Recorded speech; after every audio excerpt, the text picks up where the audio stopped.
بینەرانی عزیز و خۆشەویستی تلڤیزیۆنی کۆمەڵە ئەم کات و هەموو کاتێکی ژیانتان باش خۆشەویستان لەگەڵ هاوڕیانی هاوکارم هاتینەوە خزمەتتان بۆ پێشکەشکردنی هەواڵەکانی ئەمڕۆی شەمە و سەرەتاش سەردەڕی چەند هەواڵ.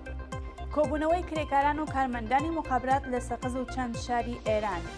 دیداری دایە شەریفە لەگەڵ بنەماڵەی گیانبەختکرد و ڕەزا کازمی لە موچێش. راپۆرتێک سەبارەت بە دۆخی ئارمیتا گراوەند لە نەخۆشخانەی فەجری تاران. میلیتاریزەکردنی شاری کرماشان لەلایەن حکوومەتەوە. بەردەوامی هێرشەکانی تورکیا بۆ سەر ڕۆژئاوا و باکووری هەرێمی کوردستان.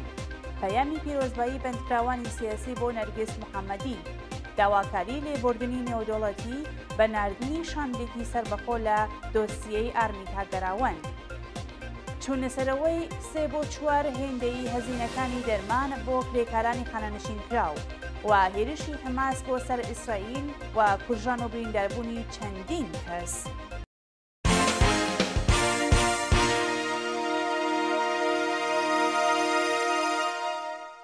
دەستپێکی هەواڵەکان. کۆبوونەوەی کرێکاران و کارمەندانی مخابرات لە سەقز و چەند شاری ئێران.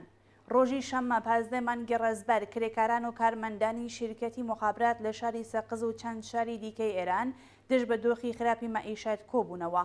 بە پێی راپۆرتەکان کرێکاران و کارمەندانی قەراردادی لە شارەکانی سەقز، ڕاشت، یاسوج و شیراز لە ناڕەزایەتی با پێنەدانی داخوازیە دواخراوەکانیان کۆبوونەتەوە و خوازیاری چوونەسەرەوەی ئاستی حەقدەست و مەزایە، دابینکردنی ئەمنیەتی پیشەیی و بیمەی دەرمانی بوون.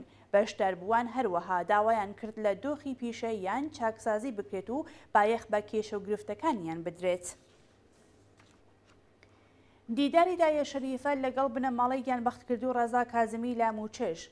ڕۆژی هەینی 14 مانگی ڕێزبەر دایە شەریفە دایکی گیانبەختکردووی ئیعدامکراو ڕامین حسین پەناهی سەردانی دایک و باوکی ڕەزا کازمی لە شارستانی موچێش کرد. ڕەزا کازمی تەمەن 16 ساڵ شەویستی خەزەڵوەری ببورن 1401 بە تەقەی ڕاستەوخۆی هێزە سەرکوتگەرەکانی ڕژیم لە شاری موچێش بریندار و ڕۆژی 6 سەرماوەز بەهۆی سەختی بینەکەیەوە لە نەخۆشخانەیەکی شاری سنەگیانی لەدەستا. دایە شەریفە وێڕای ڕێزگرتن لە یادوبیرەوەری تەواوی گیانبەختکردووانی ڕێگای ئازادی و بەرابەری ڕێگەاند. خەبات بۆ گەیشتن بە ئازادی و بەرابەری درێژەی هەیە و دڵنیاین کە هەر سەر ئەکەوین. راپۆرتێک سەبارەت بە دۆخی ئارمیتا گەراوەند لە نەخۆشخانەی فەجری تاران. شەوی پێنجشەممە 13 ڕێزبەری 1402 دوای 24 کاتژمێر لە دەستبەسەرکرانی شەهین ئەحمەدی دایکی ئارمیتا گەراوەند.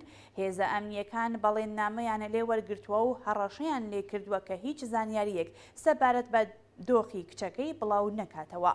بە پێی زانیاریەکان هێزە ئەمنیەکان سەرەڕای گواستنەوەی ئارمیتا بۆ ژوورێکی نادیە لە نەخۆشخانەی فەجر هەموو کارمەند پزیشک و هێزە ئەمنیەکانیان بە گومانی بڵاوکردنەوەی زانیاری و میدیایی کردنەوەی دۆخی ئارمیتا گۆڕیوە و ئێستا هیچ زانیاریەک سەبارەت بە دۆخی ئەو کچەلاوە لە بەردەستان نییە.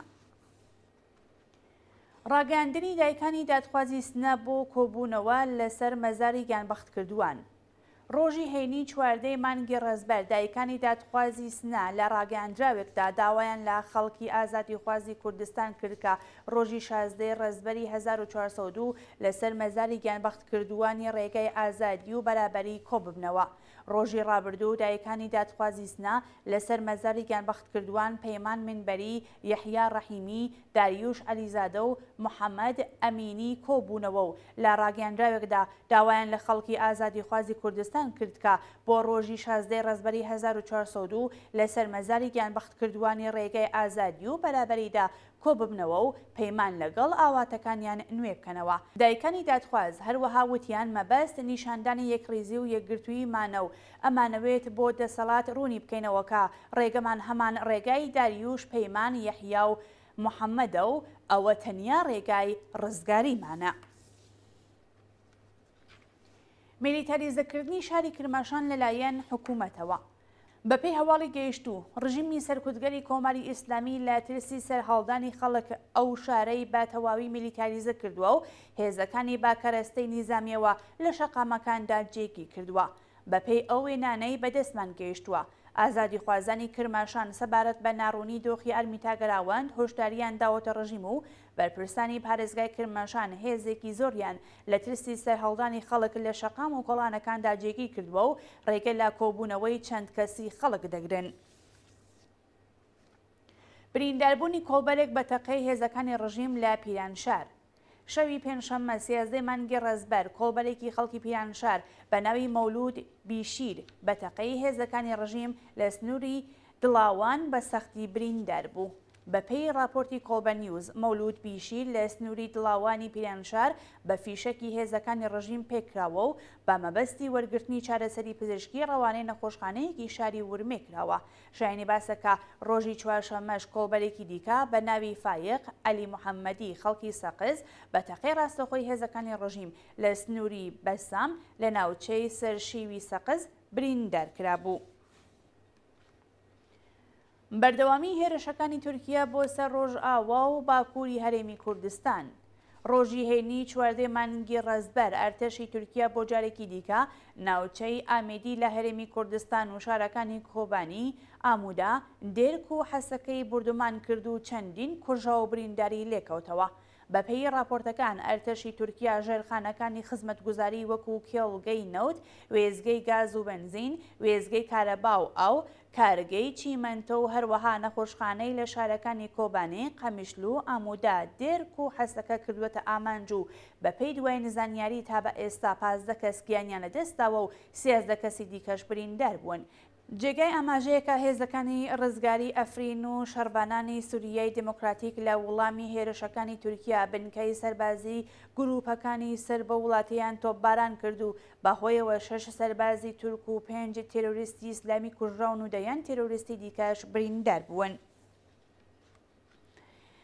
بەڕێوەچوونی مەراسمی ڕۆژی جیهانی موعەلیم لە لەنگرود.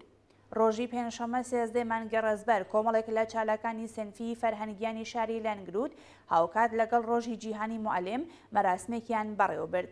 بەپێی زانیاریەکان بەشداربووانی ئەو مەراسمە وێڕای پیرۆزباییکردنی ڕۆژی جیهانی موعەلیم لە تەواوی فەرهەنگیانی ئێران لە بەیاننامەیەکدا پێدانی خەڵاتی نۆبلی ئاشتی بە بەندکراوی سیاسی نەرگس محەممەدیان بەرز نرخاند و خوازیاری ئازادی بێشەرت و مەرجی تەواوی بەندکراوانی سیاسی بوون. پەیامی پیرۆزبایی بەندکراوانی سیاسی بۆ نەرگس محەممەدی.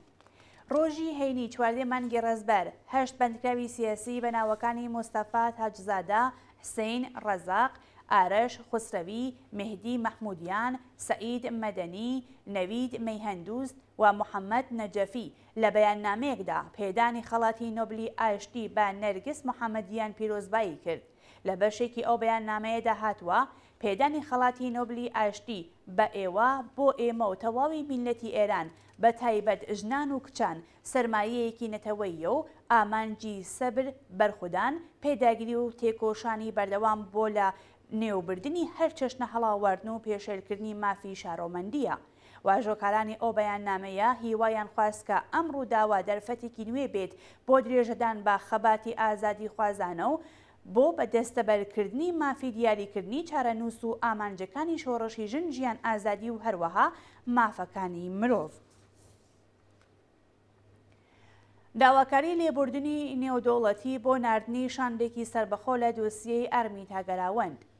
ڕۆژی هەینی 14 ڕەزبەر ڕێکخراوی لێبوردنی نێودەوڵەتی داوای لە کۆمەڵگەی نێودەوڵەتی کردووە بۆ لێکۆڵینەوە لە دۆخی ئەرمیتا گەراوەند شاندێکی نێودەوڵەتی سربەخۆی پسپۆر بچنە ئێران تا لێکۆڵینەوە لە بارودۆخی ئەم کچە تەمەن 16 ساڵە بکەن. ڕێکخراوی لێبوردنی نێودەوڵەتی لە پەیامێکدا لە تۆڕی کۆمەڵایەتی ئێکس نووسیوێتی بەڵگەکان نیشاندەری ئەوەن کە دەسەڵاتدارانی ئێران دۆخی ئەرمیتا پەردەپۆش دەکەن. ئەو کچە لەلایەن یەکێک لە جێبەجێکارانی یاسای حیجابی ئیجباری لە ئێراندا لێدراوە و ئێستا بنەماڵەکەشی لەژێر گوشاری ناوەندە ئەمنیەتیەکاندان و چارەنووسی خۆشینە دیارە. هەر بەو هۆیەوە ناردنی شاندێکی سربەخۆ بۆ لێکۆڵینەوە لۆ ڕووداوە پێویستە و ئەبێ بە زووترین کات ئامادەکاری بۆ بکرێت. کاردانەوەکان لە ئاست پێدانی خەڵاتی نۆبلی ئاشتی بە نەرگس محەممەدی. چەندین دەوڵەت و کەسایەتی ناسراوی سیاسی و مافی مرۆڤ لە جیهان ڕۆژی هەینی چواردەی ڕەزبەر پەیامی پیرۆزباییان ئاراستەی نەرگس محەممەدی بە بۆنەی وەرگرتنی خەڵاتی نۆبلی ئاشتی کرد. لەنێو ئەو کەسانە پەیامیان بۆ نەرگس محەممەدی ناردووە کەسانی وەک هانا نیومەن نوێنەری پەرلەمانی ئوروپا، ئانتۆنیۆ گۆتێرێش سەرۆکی نەتەوە یەکگرتووەکان، ئۆلاڤ شۆڵتێس سەردری ئەعزەمی ئاڵمان، ئێمانوئێل مەکرۆن سەرۆک کۆماری فەڕەنسا، سەرۆک کۆمارەکانی سویس و چەند وڵاتی دیکە وێڕای بەرزنرخاندنی ئەو خەڵاتە نەرگس محەممەدیان بە شایانترین کەسایەتی سیاسی و مافی مرۆڤ بۆ وەرگرتنی نۆبلی ئاشتی ناوبرد. هەروەها پێدانی ئەو خەڵاتیان سەرکەوتنێکی گەورە بۆ شۆڕشی ژن ئازادی ناوبرد و داوایان لە ژنان و کچانی ئێرانی کرد درێژە بە خەباتیان بدەن و دڵنیابن کە جیهان پشتیوانیان لێ دەکات. چوونەسەرەوەی 3 بۆ 4 هێندەیی هێزەکانی دەرمان بۆ کرێکارانی خانەنشین کراو. بەپێی راپۆرتەکان لە ساڵی 1402دا دەوڵەت دەبوایە بڕی 214,000 میلیارد تمەن بۆ 26 گروپی سەر بە ڕێکخراوی تامینی ئیجتماعی کە نزیکەی 3 ملیۆن کەس دەگرێتەوە تەرخان بکات، بەڵام هیچ ئەو پارەیە نەداوە پلانێکیشی بۆ پەرداخکردنی نییە. لە چەند هەفتەی ڕابردوودا بەرپرسانی دەوڵەت بەردەوام باسییان لە چاکسازی لە مەئیشەت و بەهداشتی خانەنشینکراوان کردبوو، بەڵام هیچێک لە بەڵێنەکانیان جێبەجێ نەکردووە. هەروەها ئەو 7 میلیارد تمەنەی بڕیار بوو بۆ هەزینەکانی دەرمانی کرێکارانی خانەنشینکراو تەرخان بکەن لە هیچ لایەکەوە دیاری نییە و ئەو بەڵێنانەی کە بۆ پێدانی وام بە خانەنشینکراوانیاندا بوو بەکردەوە دەرنەهاتووە. لەلایەکی دیکەوە قەرزەکانی دەوڵەت بە ڕێکخراوی تامین ئیجتماعی پەرداخت نەکراوە و ئیدعاکانی دەوڵەتی ئیبراهیم ڕەئیسی هەموو درۆ بووە. هێرشی حەماس بۆ سەر ئیسرائیل و کوژان و برینداربوونی چەندین کەس دوایین هەواڵمانە. بەیانی شەمە پازدەی ڕەزبەر گروپی حەماس بە 2500 موشک و ڕۆکێت هێرشی کردە سەر شارۆچکای یەهودی نشینیەکان و چەکدارانی ئەو گروپە دەیان کەسی مەدەنیان لە نێو شەقامەکاندایە بەردەست ڕێژی گولە و چەندین کەس کوژا و بریندار بوون.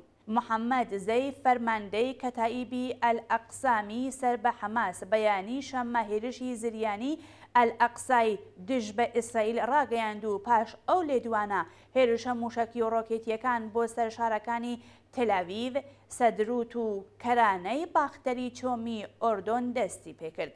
هاوکات چەکدارانی ئەو گروپە ڕەخنیان کردە نێو شاری سەدروت و چەندین کەسی مەدەنیان کوشت و بەدەیان کەسیشیان بریندار کرد.